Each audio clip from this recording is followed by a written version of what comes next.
மனிதன் நாகரீகம் எனும் குடிலில் ஏறி வசிக்கத் தொடங்கும் முன் ஒலிகள் அரைக்கூவல்களாய் வடிவம் பெற துவங்கிய காலம் தொட்டு கல் தோன்றி மண் தோன்றா காலத்தில் முன் தோன்றிய மூத்த மொழி நம் அன்னை தமிழ் மொழி.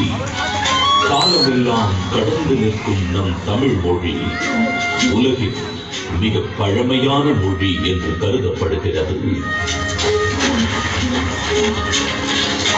மொழிகளுக்கெல்லாம் தாய்மொழியாக திகழ்ந்து தமிழரின் வரலாறு, வாழ்வியல், அறம், மாண்பு மற்றும் கலாச்சாரத்தின் அடையாளமாக விழுந்து வரும் அன்னை தமிழ் மொழியின் தொன்மையை, அதன் பண்பாடு